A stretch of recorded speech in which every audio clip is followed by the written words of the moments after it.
Hello everybody, good to be back doing a recording for you. Willie's here, in case you were wondering. He has a red ball and he looks like he's really anxious to hear what I have to say, although he doesn't need to hear any of it because he's already there. But so are we, and that's the point. So what I want to talk about is conviction, because conviction means just this steadfast acceptance. It means that we're out of the debate with ourselves about who we are. It means that there still may be doubt that comes in, but there's conviction that overrides that doubt. You can always question the doubts that come in, and you'll see that they don't go very deep actually. So what I want to tell you is this is pretty remarkable, because many of you out there, I know, are tuning in to find out more about, hoping to discover who you are. And what I want to tell you is that you already know who you are. You really do. You already know who you are. And who is that? You are, we can call it different things. We can call it consciousness. You know that. We can call it oneness. You know that. I call it awakeness. You know that. Many people call it awareness. You know that. We can call it God. We can call it Tao. We can call it Brahman. We can call it we can call it Bob, for that matter. It really doesn't make any difference what we call it. And there are technical differences in this teaching between awakeness and consciousness and all of that, but we're not going to go there just at this moment, because it's the initial discovery, it's the initial awakening that we're really after. And this also goes for all of you who have woken up, had awakening experiences, but right now don't feel like you're awake. This applies to you too. So this is not the beginner's tape.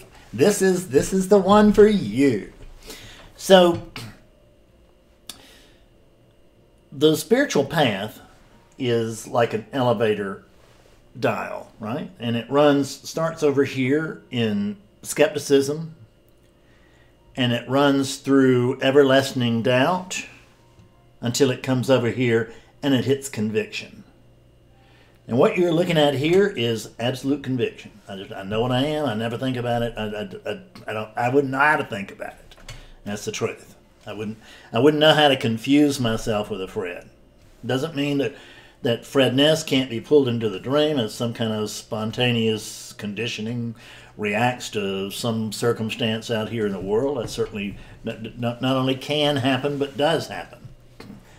That doesn't change anything. I don't believe that stuff when it arises.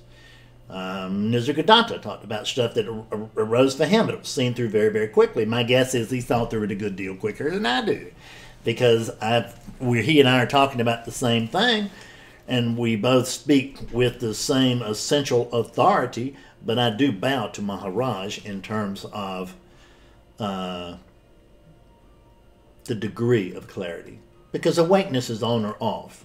And or really, awakeness is always on.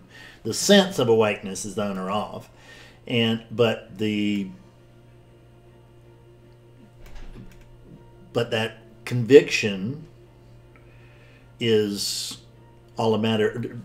I said conviction. I should say clarity is all a matter of degree. There are endless gradations within clarity as to what we're seeing. And it's not like 1, 2, 3, 4, 7 levels to heaven. It's nothing like that.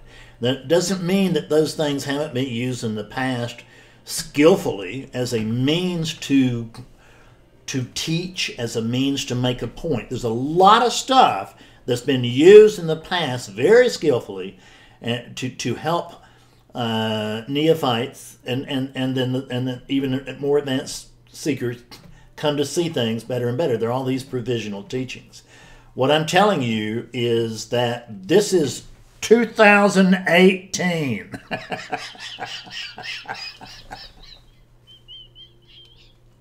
I'm going to make no attempt here to do it like they did 6,000 years ago. Everything else has changed in 6,000 years. Which goes back to the early Hindus, for those of you who think I might be hooked up with some kind of strange fundamentalist Christian philosophy. That's not what the 6,000 years I'm talking about. I'm talking about 6,000 years back to early Indian civilization. The men in the forest. That's what I'm talking about. Early men in the forest. People who went through all of the stuff that was later written thousands of years later and into the Upanishads and all of that. And the Bhagavad Gita, the Tao Te Ching, the Ashtavakra Gita, which if you're not familiar with, get familiar with. It's an excellent, excellent book. I have several different translations of it sitting on my living room table at the moment. So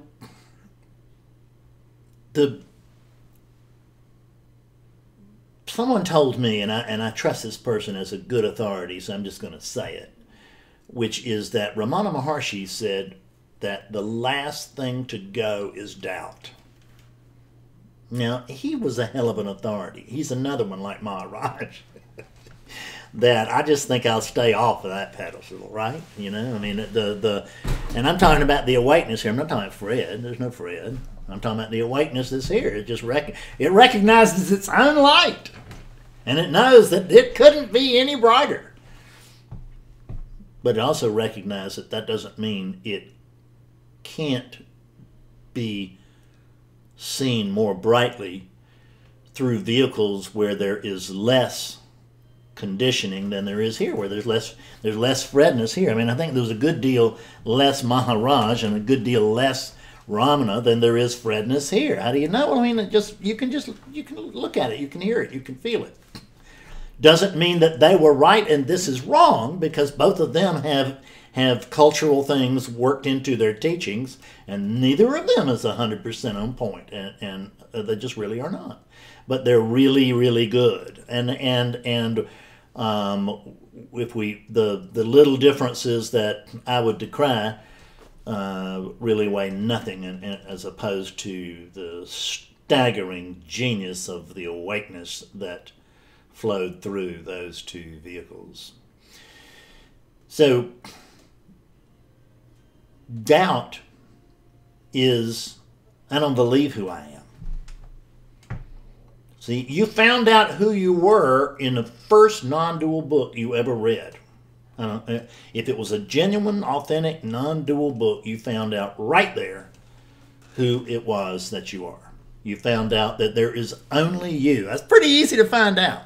When there's nothing but you, it's pretty hard, pretty easy to come to discover that, hey, I'm looking for something. Oh, there's nothing for me to look for because I am what I'm looking for. And I cannot discover out there what I already am here, and there's nothing but here. So you are awakeness, you are awareness, you are God, Brahman, Tao, boop. The energy, you're really the energy. You're not really the energy. The energy, you are the source of the energy is a better way to put it. There's not any, within the manifestation, everything, there's just energy. But you are prior to manifestation. And this is what you can't get. Well, you can't actually get oneness. This is the reason we're not going to go too far into the prior thing today. And when I say you know who I'm talking to? I'm talking to myself. I'm talking to awakeness right now. I don't care who you are, where you are, or what you're doing. This is awakeness talking to awakeness right now. This is awakeness as it comes through this vehicle, this empty-headed carcass that is currently animated but will not remain so. Then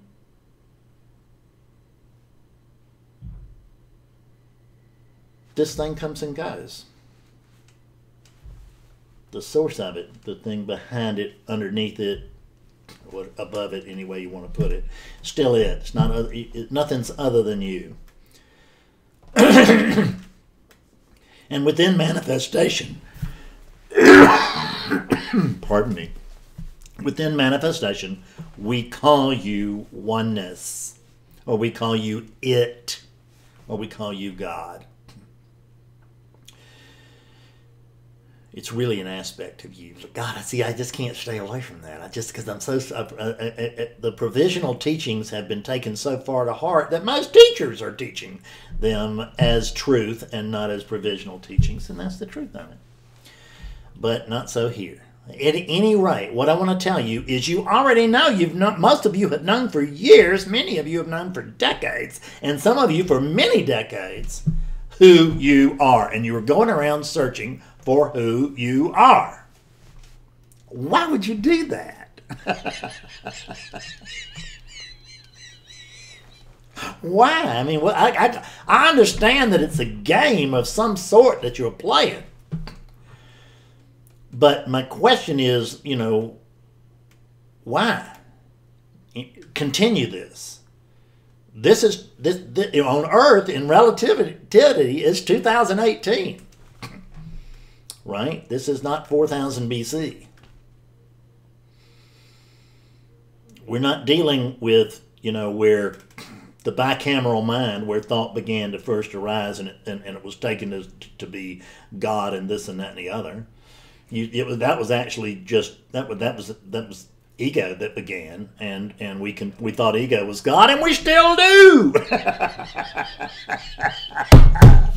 We used to follow this as if it was God's voice in the head, and we still do it today. But we know better. These thought patterns, those thought patterns that arise, they're not you. They're not yours. You are awakeness. You are awake. You are awakeness. You have no capacity for sleep. You are actually so. I'm speaking to you awakeness now, and I'm suggesting, come out of denial over there. That's what you hired me for, right? Is to help you come out of denial. That's what this teaching. It's your teaching. It's not my teaching. There's no one here to claim it. You left this teaching for yourself like an alarm clock in the dream or a jack barking in the dream. And why don't you listen to the alarm? This is the alarm. Ring, ring, ring, time to wake up. And boop, everybody comes out and says, oh, thank you very much. And then they hit the snooze button. That's pretty much what everybody does. I don't want to say everybody absolutely does that, but boy, a hell of a lot of them do. So, believe it or not, you're not going to just believe this, but you know what I got to do? I have got to cut this damn phone off because it's driving me crazy. I know that there's an alarm. Actually, I know there's an alarm going to come on in just a minute because I'm going to be talking to Kenton in just a minute. We're going to try to do another video of another type. And damn, the flashlight still comes on. There. Okay, I hope I'm rid of it, but I got a feeling it ain't cut off, so we'll see.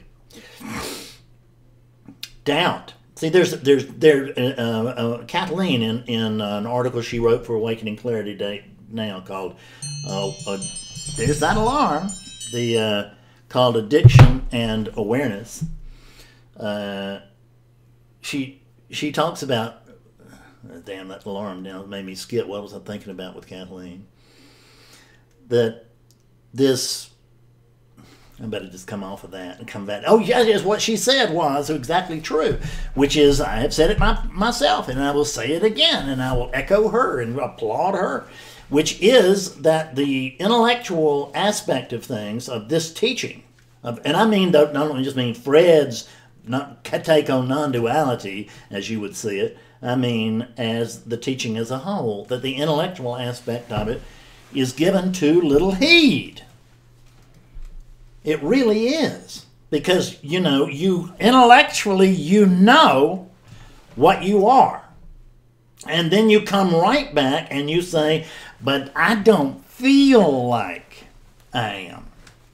How about if I told you, in our world, you're called a guy. And then you come back, and let's assume you're not transsexual or anything, and you come back and you just say, and I don't feel like a guy. I don't feel like a guy, I don't feel like a girl, I don't feel like a human. So if someone is standing there talking to you, and they're telling you, I don't feel like I'm a guy, and I don't feel like a human, I want to know, are they any less male? Are they any less human? I don't think so. See, but this is just conviction. But hell, it's something that somebody told us. You know, we think, oh, this is just the basic truth. Where'd you get that information? Somebody told you were a guy, as opposed to a girl, both of whom are opposed to anything in between. Somebody told you that. Somebody told you were a human being. Somebody told you that. And intellectually, you believed them. And now what I'm telling your intellect is bullshit.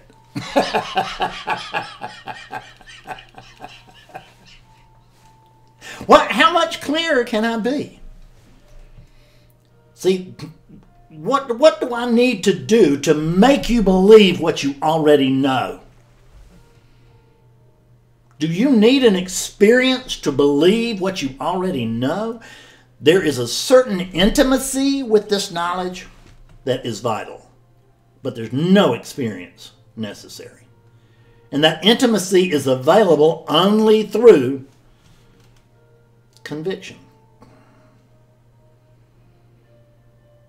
So how do you develop conviction if you don't have conviction? Shut the door. I have a friend of mine that I meet regularly in San Francisco, a retired psychiatrist. And of everything I've ever told him, I think the thing that got to him most was when I said, well, you know, your awakeness whether you feel like it or not.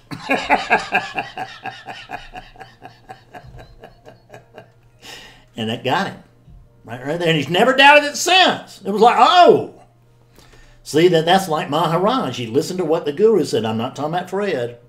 I'm not. I'm talking about Sadguru. Talking about the infinite guru, the ultimate guru. That's what told him. That's what's telling you right now. It's the same exact thing. It really is. When I'm in session, no matter what kind of session it is, when I'm in session, I'm just encouraging mightily a sense of intimacy with that which you already know. It's just come to know it more intimately. It becomes a more trustworthy type of acceptance instead of, yeah, I know, but. I mean, you are already oneness. How can I convince oneness that it's oneness when this is oneness talking to oneness? What can I do outside of oneness that would convince you that you are oneness? So if some little event occurs to some human being, you think that's going to make a difference to you? It's not. It's going to make a difference to the sense of localized attention that will come through that make-believe human in a make-believe world, right? We don't want to go so far as to say make-believe at this point because it sounds dismissive, and I don't mean that in any sort of way. I just cannot stay away from that other teaching, can I? I want to stay on oneness. Hell, I used to could. Right, I was just listening to Beyond Recovery the other day, and I can hear it in there. Right, it's oneness, and there's a lot of great material in there, and there was a lot of clarity there then, but there wasn't this clarity there 6 years ago when I wrote that book. It just wasn't. I mean, I've had thousands and thousands of sessions since that time. One would hope that some little light would go off a few times, don't you think? I mean, it's just be ridiculous to assume it did not, would it not? See, this is the difference in teaching to large groups and teaching usually one-on-one, other than in these recordings and in sessions. Oh, Betsy will shoot me if I don't give a plug for the Beyond Recovery course that's starting April the 1st.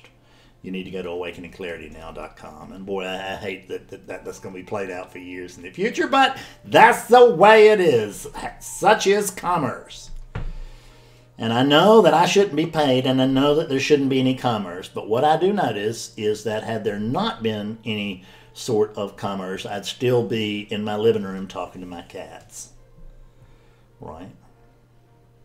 So don't tell me what should be or what shouldn't be, because I promise you, you do not know. And sometimes I will get quite arrogant emails or quite arrogant comments on YouTube that will not be okayed. And somebody will say, and now, friend, it's not that, it's this, and I know. And that is just horseshit. If you know it, it's not so. Because I know who you are, and we ain't talking about exactly the same thing, because you have two states. You have conscious awakeness and you have unconscious awakeness. So the two states that awakeness can find itself in, if you will. Conscious awakeness, unconscious awakeness. This is conscious awakeness talking to awakeness out there regardless of the state. And you cannot fail to hear me. I am not talking to that individual. I'm talking to myself. There's no one else for me to talk to. There is no individual. There's a sense of individual. There's a sense of localized attention. There's a sense of individuality. But you all know there's just oneness. So if there's just oneness and only oneness, who the hell has got the sense of individuality? How many things do you have to select from if there's a oneness and only oneness? So oneness has a sense of individuality. Oh, great. Does that make oneness a zillion individuals? No. Just oneness with a sense of this for Fredness and a sense of Bobness and a sense of Carolness. Sense. You can take most of non-duality and you will find ultimately that the truth is to be found within or underneath this word. Or actually, you could find it in the damn dictionary. You don't have to look that hard. S-E-N-C, S-E, S-E-N-S-E, sense. There's a sense of Fred. There's a sense of being. There's a sense of world. There's a sense of country. The biggest thing that you got right now, though, is you've got a sense of individuality, a false sense of individuality.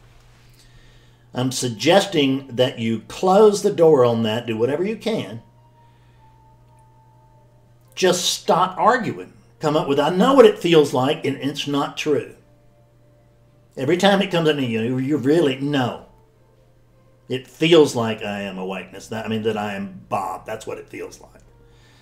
It feels like I'm a Bob, but I'm not a Bob.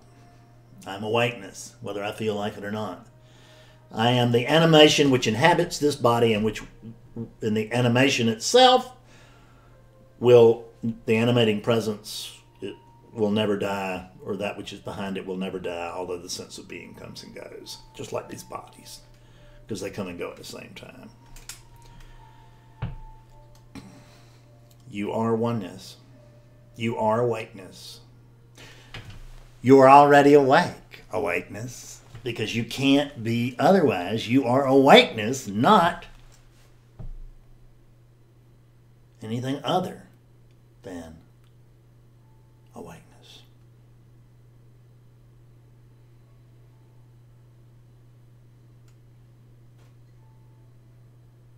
How hard is that to grasp? It's not that hard, but we want to make it hard, because if we make it hard, if we stay in denial, we don't have to wake up. And that's what we're really afraid of. Most of us. I was.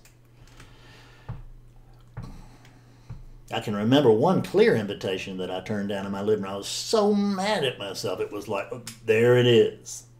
And I was like, no, I don't think so. And this was actually after I'd had a glimpse, but this was an invitation for much, much more prior to my 2006 awakening, and I walked away from it, turned away. Or it may have actually been greater clarity after the 2006 awakening. I don't know, because I don't keep up with dates very well. I just remember these events. I'm really not good at remembering when they occurred or what it was that they occurred to, whether it was seeking Fred or post-awakening confused Fred, or post-awakening clearing Fred, or post-awakening not Fred, right? Can't know. Can't hammer all this down. It's just not black and white. What is black and white is that you are oneness right now, whether you feel like it or not. Regardless of what you feel like, you are oneness.